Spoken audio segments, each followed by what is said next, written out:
বাংলাদেশ কাতার 5টি চুক্তি ও 5টি সমঝোতা স্মারক সই। হ্যালো বন্ধুরা, কেমন আছেন? আজকের এই প্রতিবেদনে আপনি জানতে পারবেন কাতারের আমির বাংলাদেশে এসে কোন কোন 5টি চুক্তি ও 5টি সমঝোতা স্মারক সই করলেন। বন্ধুরা, কাতার নিয়ে এই পর্যন্ত প্রায় অসংখ্য ভিডিও আমার এই চ্যানেলটিতে পাবলিশ করা হয়েছে। বন্ধুরা, এই চ্যানেলটিতে কাতার রিলেটেড ভিডিও আপনারা সবচাইতে বেশি পছন্দ করে থাকেন, আমি এটি বুঝতে পেরেছি। এর জন্যই কাতার সম্পর্কিত সকল খুঁটিনাটি তথ্য সবার আগে এই চ্যানেলটিতে পাবলিশ করার চেষ্টা করি। তাই প্রতিদিনের মতো কাতার রিলেটেড আরও নতুন একটি ভিডিও নিয়ে চলে আসলাম আপনাদের মাঝে।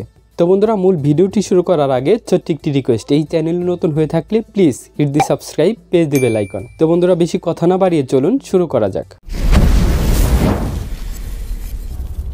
বন্ধুরা, চলে আসলাম ইন্টুর পর। কথা বলছিলাম কাতারের আমির বাংলাদেশে এসে কোন কোন চুক্তি স্বাক্ষরিত করলেন। বাংলাদেশ ও কাতার দুই দেশের মধ্যে পারস্পরিক সহযোগিতা জোরদার করতে 5টি চুক্তি ও 5টি সমঝোতা স্মারক স্বাক্ষর করেছেন কাতারের আমির।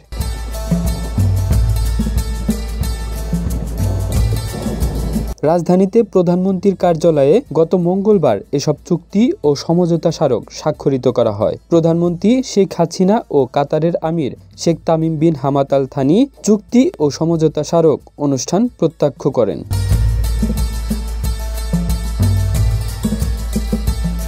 চুক্তিগুলো হলো বাংলাদেশ ও কাতারের মধ্যে আয়ের ক্ষেত্রে দ্বৈত কর পরিহার এবং রাজস্ব ফাঁকি প্রতিরোধ, বাংলাদেশ সরকার এবং কাতার রাষ্ট্রের মধ্যে আইনি ক্ষেত্রে সহযোগিতা, কাতার এবং বাংলাদেশের মধ্যে সমুদ্র পরিবহন, বাংলাদেশ ও কাতারের মধ্যে পারস্পরিক নিয়োগ উন্নয়ন ও সুরক্ষা, বাংলাদেশ কাতার যৌথ ব্যবসায়িক পরিষদ প্রতিষ্ঠা। 5টি সমঝোতা স্মারক। MOU হল জনশক্তি কর্মসংস্থান, শ্রম বন্দর, MWANI কাতার এবং চট্টগ্রাম বন্দর কর্তৃপক্ষ, বাংলাদেশ ও কাতারের মধ্যে শিক্ষা, উচ্চশিক্ষা ও বৈজ্ঞানিক গবেষণা, যুব ও ক্রীড়া ক্ষেত্রে সহযোগিতা এবং বাংলাদেশ ও কাতারের মধ্যে কূটনৈতিক প্রশিক্ষণে সহযোগিতা। এর আগে কাতারের আমির প্রধানমন্ত্রীর কার্যালয়ে পৌঁছালে প্রধানমন্ত্রী শেখ হাসিনা তাকে টাইগার গেটে ফুলের তোড়া দিয়ে স্বাগত জানান। দুই নেতা সেখানে একান্ত বৈঠক করেন। পরে তারা পারস্পরিক স্বার্থ সংশ্লিষ্ট বিভিন্ন বিষয় নিয়ে দ্বিপক্ষীয় বৈঠক করেন। প্রধানমন্ত্রীর কার্যালয় ছেড়ে যাওয়ার আগে কাতারের আমির টাইগার গেটে রক্ষিত দর্শনার্থী বইয়েরও স্বাক্ষর করেন। এরপর তিনি বঙ্গভবনে যান। রাষ্ট্রপতি মোহাম্মদ শাহাবুদ্দিন কাতারের আমিরের সম্মানে বঙ্গভবনে মধ্যাহ্নভোজের আয়োজন করেন। বাংলাদেশের রাষ্ট্রপতি মোহাম্মদ শাহাবুদ্দিন ও প্রধানমন্ত্রী শেখ হাসিনার বিশেষ আমন্ত্রণে কাতারের আমির গতকাল 2 দিনের রাষ্ট্রীয় সফরে ঢাকা আসেন। তাই এর মাধ্যমে আমরা নিশ্চিত হতে পারি কাতার এবং বাংলাদেশ মিলে ভবিষ্যতে খুব ভালো কিছু করতে চলেছে। তাই আমরা এখন বলতে পারি যারা বাংলাদেশি প্রবাসী ভাইয়েরা কাতারে বসবাস করছেন তারা খুব শীঘ্রই ভালো কিছু করতে পারবেন এবং কাতারের আমির প্রবাসী বাংলাদেশি ভাইদের জন্য হয়তো ভালো কিছুই রেখেছেন। তাই যারা কাতারে এখন পর্যন্ত কাজ পাচ্ছেন না, দিনের পর দিন কাজবিহীন বসে রয়েছেন, তারা হয়তো আশার আলো দেখতে পারেন।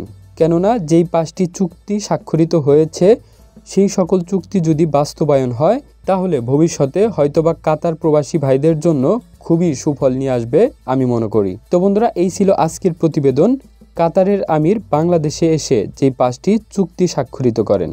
বন্ধুরা, ন্যাশনাল আইডি কার্ড এবং কি পাসপোর্ট নিয়ে জটিলতা এই সংক্রান্ত সমস্যার মধ্যে যারা ভুগছেন তারা দয়া করে আই বাটন ফলো করে এবং কি অ্যান্ড স্ক্যানের ভিডিওগুলো দেখে এই সকল সমস্যা থেকে আপনি সমাধান নিতে পারেন। সর্বশেষ একটি কথা বলে রাখি, যারা পাসপোর্ট করতে চাচ্ছেন ঘরে বসেই এবং কি চাচ্ছেন কোনো সমস্যা এবং কি কোনো ঝামেলা আপনি নেবেন না, তাহলে স্ক্যানে থাকা নাম্বারটিতে সরাসরি যোগাযোগ করতে পারেন। আপনার পাসপোর্টটি আমরাই করে দিতে পারবো, আপনার কোনো প্যারা নিতে হবে না। তো বন্ধুরা, আজকের ভিডিও পর্যন্তই। ভিডিওটি যদি ভালো লাগে তাহলে অবশ্যই একটি লাইক করে দিবেন আর আপনার মতামত জানিয়ে দিবেন আমাদের কমেন্টস বক্সে। বন্ধুরা, আপনার যদি মনে হয় এই ভিডিওটি হেল্পফুল এবং কি আপনার আত্মীয় স্বজন এই ভিডিওটি দেখে সচেতন হতে পারবে, তাহলে অনুরোধ থাকবে ভিডিওটি শেয়ার করে দিবেন। তো বন্ধুরা, আজকের ভিডিওটি পর্যন্তই। আমি চেষ্টা করব এভাবেই সরাসরি মাঝে মাঝে আপনাদের সামনে এসে গুরুত্বপূর্ণ তথ্য সম্পর্কে আপডেট দেওয়ার জন্য। তো বন্ধুরা, সবার সুস্থতা কামনা করে আজকের মতো বিদায় নিচ্ছি। আল্লাহ হাফেজ।